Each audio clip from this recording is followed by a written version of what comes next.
तो एक जय जोहार का नारा हो जाना चाहिए जो गुजरात के मुख्यमंत्री के कानों तक पहुंच जाए, उन लोगों के कानों तक पहुंच जाए कि जल जंगल जमीन की रक्षा करने वाले लोगों को जो तुम सजा दे रहे हो, उनको ये पता लग जाए कि हम है तो देश है।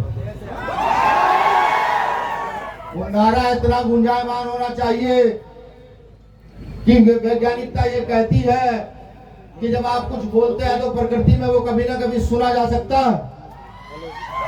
तो नारा इतना तेज हो कि जब कोई ऐसी मशीन बने कि प्रकृति में आपकी आवाज को सुना जाए, तो यहाँ के मूल निवासी आदिवासियों की आवाज को सुना जाएगी। जब अत्याचार हो रहा तो सबसे तेज आवाज थी।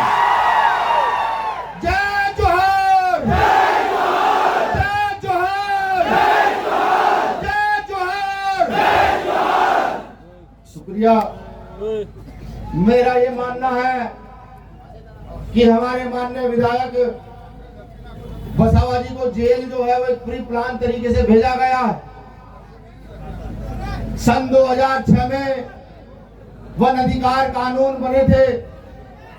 सन 2008 में उनको लिखित लाया गया, लेकिन आज तक भी इस पूरे देश के अंदर उन कानूनों का पालन नहीं किया जा रहा है।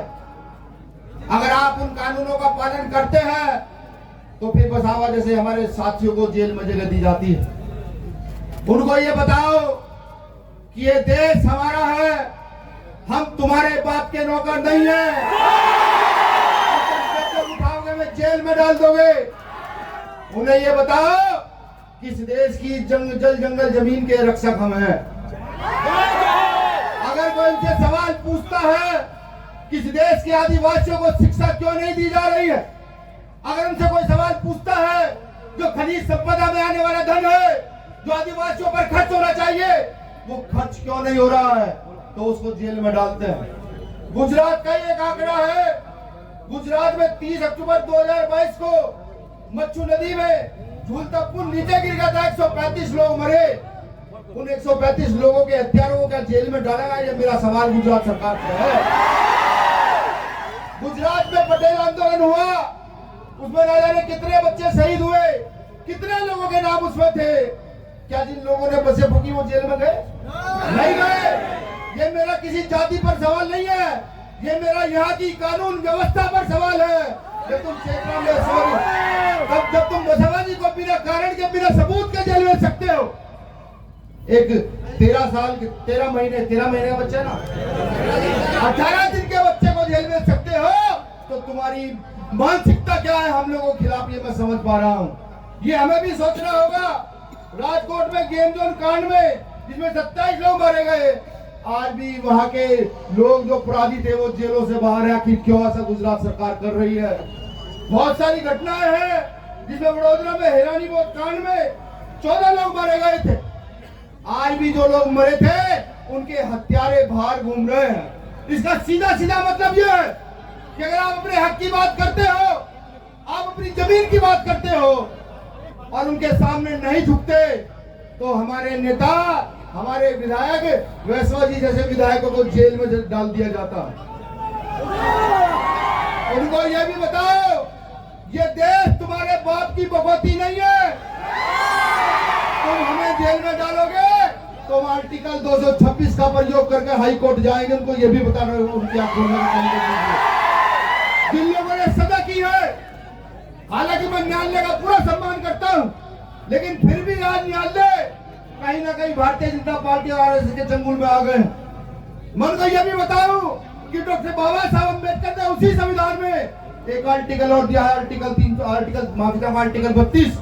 यह संविधान की आत्मा कहा गया है। अगर तुम नहीं मानोगे तो तुम्हारी पूरी चैन को लेकर के सुप्रीम कोर्ट भी हम जाने का काम करेंगे। ये उनके काम होंगे। मैं भीम आर्मी की तरफ से एक वादा करता हूं, क्योंकि भाई ने कहा था समय कम है कि लड़ाई यहाँ से लेकर दिल्ली तक लड़ी जाएगी, तो सबसे पहले भीम आर्मी गोली खाने के लिए आप मैं ये भी कहता हूँ कि अगर सरकार अपनी नीतियों से बाज ना आई तो हम जल जंगल जमीन से अपने जानवरों को निकल करके मुख्यमंत्री आवास पर भी बांध देने का काम करेंगे। और ये भी सुन ले सरकार कि जिन हमारे साथियों को जेल में बंद किया गया उनको शीघ्र से शीघ्र छोड़ने का काम करे। क्योंकि तुम्हारे दबाव ने जेल में डाला गया है, उनकी कोई गलती नहीं तो कोई हथियार मिला। अब आप ही मुझे बताइए कि अगर आपके घर कोई आएगा तो क्या आप उसका लाठी डंडों से स्वागत करोगे?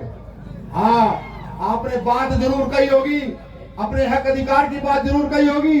वो जो कपास की खेती उजाड़ी गई है उसकी बात आपने जरूर कही होगी। जब ये बात कही गई तो इसी बात का इशू बनाकर माननीय विधायक वैश्वा जी को जेल में ठूसने का काम कर दिया इन्होंने। और अगर तुम्हारी जेलों में इतना दम है तो जेलों के मुंह बड़े करो, हम भी जेल में चलते हैं। हमारे लिए ऐसा ही जंगल, ऐसी ही जेल है, हमें कोई फर्क नहीं पड़ता जेलों में। और हम तो वो शख्स है बीमारी के लोग जो जेलों में जा करके जिनका जीवन पक गया है। हमारे नेता चंद्रशेखर आजाद बड़े लंबे समय जेल में रहे, हम बड़े लंबे समय जेल में रहे, और अगर गुजरात की जेलों का मुंह भरना पड़ा तो भीम आर्मी के लोग उसके लिए भी तैयार। मैं सिर्फ आखिरी में एक निवेदन करूंगा कि हमारी सबसे बड़ी ताकत हमारा संगठन और हमारी ताकत एकता। इस एकता को तोड़ने के लिए उन्होंने ये काम किया।